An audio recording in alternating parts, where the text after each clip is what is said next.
Amidst a summer marked by intense heat worldwide, the monsoon showers have provided a much-needed respite. However, the rainfall has been more than expected, leading to flood-like situation in many parts. We take a quick look at the updates from some of the most affected parts. In southwest Japan, Typhoon Shanshan made a landfall on Thursday. More than 5.2 million people have been issued evacuation notice as strong winds and heavy rains lashed the area. 3 people have been killed and several injured in one of the strongest storms ever to hit the region. Power supply was knocked out in Japan's main southern island of Kyushu for over 250,000 households. Major firms like Toyota closed their factories, and airlines and rail operators have cancelled some services for coming days. The southwestern region of Japan is on high alert as the meteorological agency has issued an emergency warning saying the typhoon could bring flooding, landslides and wind strong enough to knock down some houses.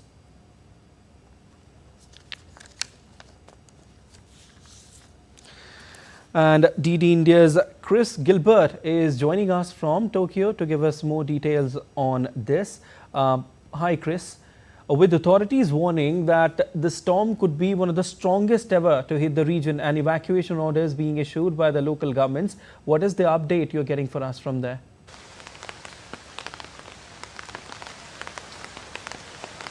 Well, it certainly hit into southwest Japan, the main island of Kyushu there, with a real thud when it did so about 9 hours ago. Since then, the emergency warnings have been downgraded to warnings. The winds have died down a little bit because it's now over land, not over sea, over those warm ocean temperatures which were intensifying it. But that didn't really make things any better for the people of Kagoshima or Miyazaki and elsewhere in Kyushu, which experienced the brunt of the storm throughout Thursday. Many places in Kyushu received more rain throughout the last day or so than they would in a typical August, the whole month of August. And for places like Oita Prefecture in the north of Kyushu, that means that about 25,000 people have been given forced evacuation notices. They absolutely have to evacuate because rivers there are at the point of bursting their banks. The winds did reach gusts of about 250 kilometers an hour. Those gusts have now reached a maximum of about 180 as the storm weakened somewhat, but the city that received the worst of that was Miyazaki on the east of Kyushu. That city saw about 160 reports of damage, 70% of that due to the high winds. Roofs ripped off houses, the sides of buildings ripped off, and for 22 people, they received injuries from glass and windows just shattering due to the higher winds. And so there remains to be seen from here the extent of the damage. But this extends throughout all of Japan. As you can see, it's raining here in Tokyo. It was very severe before. It's just died down a little bit. And that is not even part of the typhoon. That's the knock-on effects from the typhoon. And that is what contributed to the landslides, which also killed 3 people as well. Okay, Chris, you just told us about the impact and damage the typhoon has caused. Can you just tell us about how are the authorities managing the entire situation?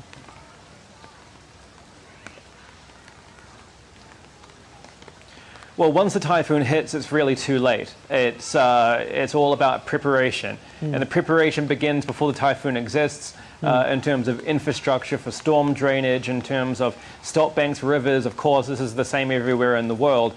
But Japan in particular had provided emergency evacuation notices saying that an evacuation order may be upcoming to 250,000 households. And then when the storm becomes more severe, that's when the evacuation orders, and there's a scale of how strong those orders are, kick into force. Once the typhoon hits, as I say, it's too late, and so the authorities are absolutely urging people that if they can't evacuate now, that they must find strong buildings to hunker down in, to stay away from windows, and high flood risk areas to go to the upper stories of any buildings they may be in. And that is really about it, apart from urging people to stay vigilant and to not go outside. Amongst the buildings that are closed, the businesses that are closed, are also convenience stores, which are the lifeline for many people in Japan, and supermarkets as well. And so it's really to keep staff safe, to keep everyone safe, to not go outside and wait till this is well and truly over. All right, Chris, thank you so much. We'll keep taking updates from you since this is developing.